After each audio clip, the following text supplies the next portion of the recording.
I'm in the studio making, I don't know, it was my 40th or 50th record. I started recording back in 1960 with my Detroit band, but I'm having the time of my life. But I'm more than happy to put the guitar down and earn my American dream by performing my We the People responsibilities to raise hell and demand constitutional accountability from my elected employees. That's all that Americans really are duty-bound to perform. And so I beg and beseech, implore and prod and cajole and pound if I have to my fellow Americans who think if they just nod when they hear truth and logic and common sense like this, that's not enough. You have to be a member of the NRA. You have to vote. If we let Democrats who have made it clear and unambiguous that they want to repeal the Second Amendment, they'll tell you they don't, but they want to repeal the Second Amendment. They want to force Americans into unarmed helplessness. So if you don't help defeat Democrats, if you don't get Republicans in there and then hold their feet to the fire with constant constitutional pressure, then you are the enemy of America. Apathy is worse than liberalism. Apathy is worse than a Democrat.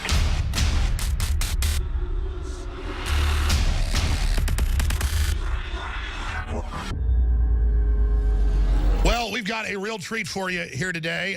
We're going to have an exclusive, in-depth interview at his house a few weeks ago with his lovely wife and just amazing dogs and all the hunting gear, you name it, with Ted Nugent. And it's a perfect shot of Americana adrenaline into the veins of this nation. Ted Nugent defined straight edge Americana, and he can be tracked back to being basically patient zero, going back 40-plus years, bringing the rebirth of the republic back. And I can tell you, without Ted Nugent in the fight, Trump wouldn't have been elected, and the globalists would have already basically taken this country down. And without Matt Drudge, or without Donald Trump, or without you, but just it's important to single that out so a lot of you out there realize just how important and precious the patriots are that we have, that have paid a lot monetarily, their careers, you name it, being persecuted by Hollywood, the entertainment system, for not selling their nation out. But you know what? Our founders gave up even more than that. So I salute Ted Nugent. He's just popping in before we go to this big interview that we're going to exclusively air here today to give us the optics on what's currently happening. And when I was at his house 2.5, 3 weeks ago, I said, listen, people are really concerned about Trump saying, oh, I want to hear you out. What do you want? It's all on the table to get them to say we want to ban your guns. And he told me a little bit more off record, said some on the record. And I said, well, I'm going to trust you and I'm going to trust Trump because I know you're not a compromiser.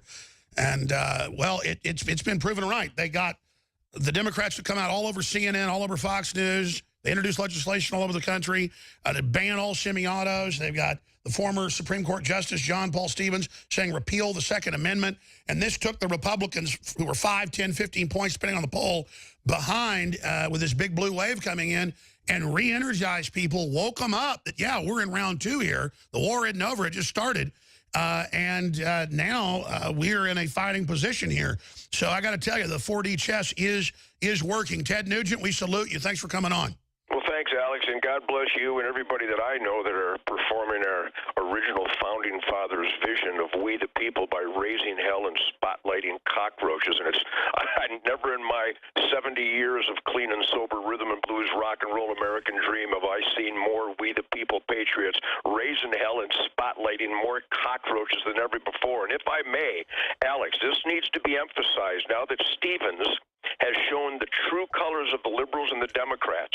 Now that this so-called Supreme Court, so-called justice, claims that the Second Amendment should be repealed, let it be known, and we should emphasize this all the time, that when we won the Supreme Court rulings in Washington, when the Supreme Court determined we do indeed have a God-given individual right guaranteed by the Constitution to keep and to bear arms, the dissenting paper signed by 4 of the 9 Supreme Court justices, I find it hard to even call them that because they don't qualify, they actually wrote a dissenting view, their opinion, their beliefs, Alex, that not only don't Americans have a right to keep and bear arms, but they actually used, Alex, the Supreme Court justices define the majority.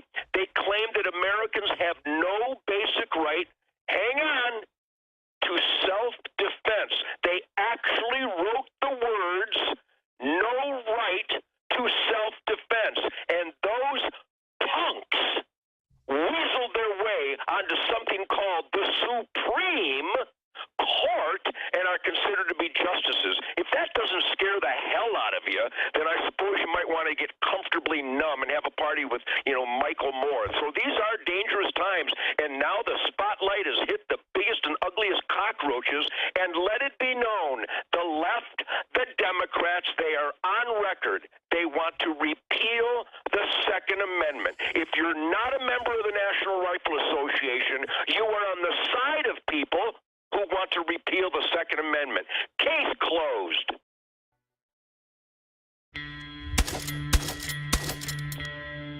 At the root of every gun ban or restriction is this false promise, that firearms can be divided neatly into two groups, good and bad.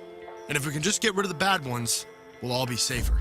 It's why the anti-gun politicians hold press conferences where they hold up the scariest guns they can find and outright lie about their capabilities in order to appear reasonable to people that just don't know any better. The truth is, they want to ban every gun in America. It's just not politically savvy to admit it.